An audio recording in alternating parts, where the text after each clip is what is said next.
Hello again, yep, it's Great and Glorious Nick Dutch here yet again. Today I want to talk about personal and cultural religious stroke magical structure.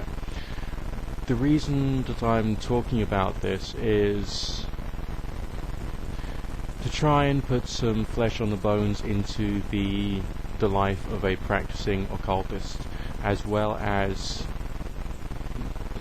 the way that religions seem to be organized based upon similar lines. But let's start with the level of the individual first and foremost. If your occultism is based upon or around either a higher power or supernatural beings, be they spirit guides, angels, demons, ghosts, shades of the dead, a concept of your higher power, as in a god of your understanding, then there will be a portion of your regular routine that could essentially be roughly characterized as being devotional, whereby you're recognizing the independence of and power of that particular deity, being, or the existence of that particular familiar spirit, and nurturing it through visualization, meditation, communication with it, and so on and so forth. The second level of activity, which is another structure to either your daily routine, your weekly routine, your monthly routine, or your annual routine, is that of the use of symbology. Essentially working out what kind of symbols you use to connect with, communicate with, and operate with these various supernatural beings. Then of course there's another set of actions which are the meditational and contemplative, which includes all the states of consciousness techniques and of course prayerful techniques. You will of course realize by now that there is a bit of an overlap between these various different schools of thought. The next level is that of bioplasma, namely the auric energy that we understand and or believe moves through the body, the aura, the chakras, and so on and so forth. Doing visualization and meditation work deliberately and directly upon those particular chakras, working on different colors, different sound vibrations, and good old-fashioned straightforward visualization in prayerful religious meditative states.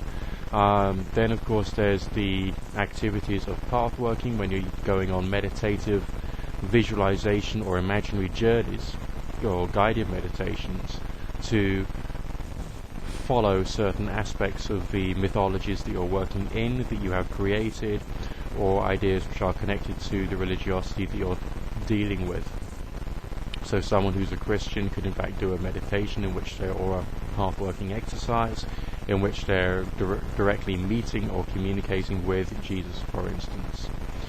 And of course other forms of body energy work, such as visualizing beams of light descending from heaven and piercing the top of your head. There is, I feel, a direct connection between the kind of structure which you impose upon yourself as a regular practicing occultist and the way that nations or virtual or theological nations tend to do things. Let's take, for example, a hypothetical religious or spiritual or occult structure in which you'll have a central core of your hypothetical faith, which will be divided into two aspects. One, of course, would be the exoteric, namely dealing with the outside world, that would have rulership over various religious centers or religious communities throughout the area, throughout the nation, throughout the world. The purpose is dissemination of ideology, fortification of identity, and of course strengthening of the mythological structure under which the faith in question works. So that's not too intense, that's just to keep people thinking and believing in a certain manner.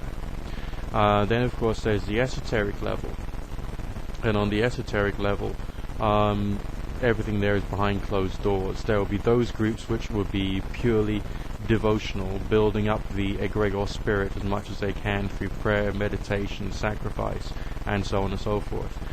Possibly even forming the egregor around a geographical location such as the Dome of the Rock in Israel, or maybe the Vatican itself in Italy.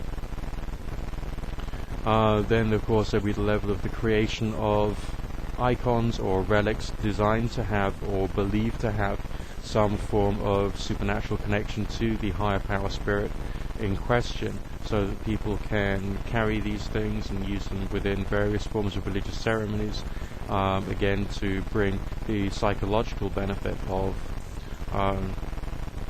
the power of the egregor spirits to individuals.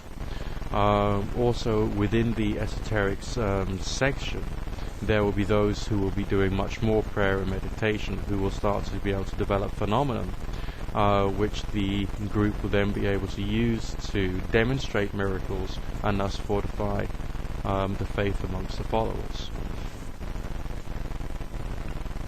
Also, both at the esoteric and exoteric levels, the central community will be in charge of empowering symbols, so that the followers of the faith can, through meditation and prayer, be able to contact with and have communion or communication with the particular group spirit, the egregor spirit or totem spirit of that particular nation or religious group.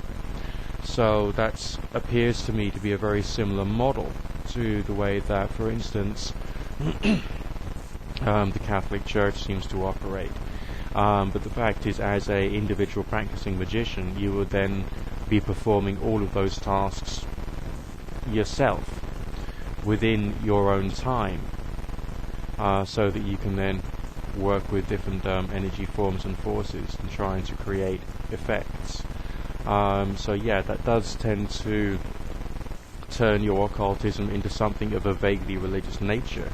However, if you've got the tendency to become a religious fanatic, then that's what you're going to be, and that's what you're going to become. If you don't have the tendency to become a religious fanatic, then you can still use disbelief with the way that I've been describing, and hopefully take that seriously, so that you don't become completely and utterly insane. But I think you can see here that the larger organizations, larger religious organizations, do seem to have arranged themselves in the manner of an occult organization. And hopefully you'll be able to see that there may be a little more to orthodox religion than meets the eye, and you can steal ideas from that and apply that to your own work. And just a quick synopsis of an understanding I've got about the way religiosity and religious groups seems to work.